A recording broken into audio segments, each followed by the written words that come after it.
ಇನ್ನು ಬಿಜೆಪಿ ಶಾಸಕ ಭೈರತಿ ಬಸವರಾಜ್ ವಿರುದ್ಧ ಕೊಲೆ ಪ್ರಕರಣ ಎಂದಾಕಲಾಗಿದೆ. ಪ್ರಕರಣದ 5ನೇ ಆರೋಪಿಯಾಗಿದ್ದಾರೆ. ಇದರ ಬಗ್ಗೆ ಸೋಮಣ್ಣ ರಿಯಾಕ್ಟ್ ಮಾಡಿದ್ದಾರೆ.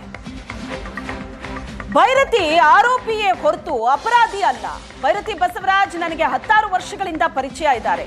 ಅವರು ಆ ತರದ ಅವಿವೇಕದ ಕೆಲಸ ಮಾಡೋರಲ್ಲ. ಇಷ್ಟು ಕೀಳು ಮಟ್ಟಕ್ಕೆ ಅವರು ಇಳಿಯೋದಿಲ್ಲ ಅಂತ ವಿ ಸೋಮಣ್ಣ ಪ್ರತಿಕ್ರಿಯೆ ಕೊಟ್ಟಿದ್ದಾರೆ. ಇದು ಸುಳ್ಳು ಕೇಸ್. ಇದು ನಿರ್ದೋಷಿಯಾಗಿ ಭೈರತಿ ಬಸವರಾಜ್ ಹೊರಗೆ ಬರ್ತಾರೆ ಇದರಿಂದ ಅಂತ ಸೋಮಣ್ಣ ರಿಯಾಕ್ಟ್ ಮಾಡಿದ್ದಾರೆ. ಆರೋಪಿನೇ ವಿನ ಅಪರಾಧಿ ಅಲ್ಲ. ಯಾರು ಕೊಟ್ಟಿದ್ದಾರೆ ನನಗೆ ತಿಳಿದ ಮಟ್ಟಿಗೆ ಬಸವರಾಜು ನನಗೆ 16 ವರ್ಷಗಳಿಂದ ಪರಿಚಯ ಇರ್ತಕ್ಕಂಥವ್ರು.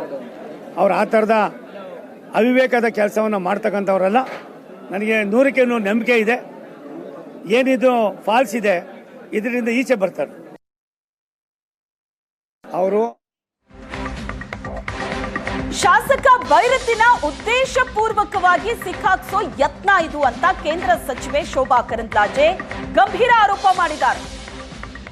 ಮೊದಲ ಕಾಪಿಯಲ್ಲಿ ಭೈರತಿ ಬಸವರಾಜ್ ಹೆಸರಿಲ್ಲ. 2ನೇ ಎಫ್ಐಆರ್ ನಲ್ಲಿ ಭೈರತಿ ಬಸವರಾಜ್ ಹೆಸರಿದೆ. ಯಾಕೆ ಒಂದು ಕೇಸ್ನಲ್ಲಿ 2 ಎಫ್ಐಆರ್ ಬಂತು ಅಂತ ಕರಂದ್ಲಾಜೆ ಪ್ರಶ್ನೆ ಮಾಡಿದ್ದಾರೆ.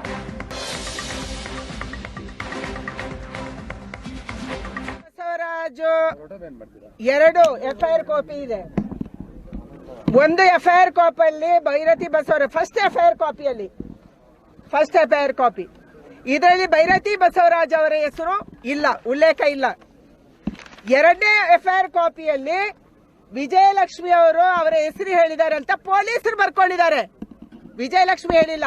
ಇವತ್ತು ನೀವೇ ಹೋಗಿ ವಿಜಯಲಕ್ಷ್ಮಿ ಅವರಿಗೆ ಮಾತಾಡಿದ್ರು ಕೂಡ ನಾನು ಭೈರತಿ ಬಸವರಾಜ್ ಅವರ ಹೆಸರು ಹೇಳಿಲ್ಲ, ಯಾಕೆಂದ್ರೆ ಭೈರತಿ ಬಸವರಾಜ ಆ ಸ್ಪಾಟ್ ಅಲ್ಲಿ ಇರಲಿಲ್ಲ. ಇದನ್ನು ಅವರು ಸ್ಪಷ್ಟ ಮಾಡಿದ್ದಾರೆ. ಇದು 2ನೇ ಎಫ್ಐಆರ್ ಕಾಪಿ, ಇದು ಮೊದಲನೇ ಎಫ್ಐಆರ್ ಕಾಪಿ. ಒಂದು ಸರ್ಕಾರದಲ್ಲಿ ಒಂದು ಪೊಲೀಸ್ ಸ್ಟೇಷನ್ ಅಲ್ಲಿ 2ನೇ ಎಫ್ಐಆರ್ ಕಾಪಿ ಹೆಂಗ್ ಬರುತ್ತೆ? ಯಾಕೆ ಬರುತ್ತೆ? ಯಾವ ದುರುದ್ದೇಶದಿಂದ ಬರುತ್ತೆ? ಇದನ್ನು ಇವತ್ತು ಸರ್ಕಾರ ಸ್ಪಷ್ಟ ಮಾಡಬೇಕು, ಪೊಲೀಸರು ಸ್ಪಷ್ಟ ಮಾಡಬೇಕು. ಉದ್ದೇಶಪೂರ್ವಕವಾಗಿ ಭೈರತಿ ಬಸವರಾಜನ್ನ ಇದರಲ್ಲಿ ಸಿಲುಕಕ್ಕೆ 2 ಎಫ್ಐಆರ್ ಅನ್ನ ಹಾಕಿದ್ದಾರೆ. ಇದು ಸರ್ಕಾರದ ಮಸಲತ್ತು.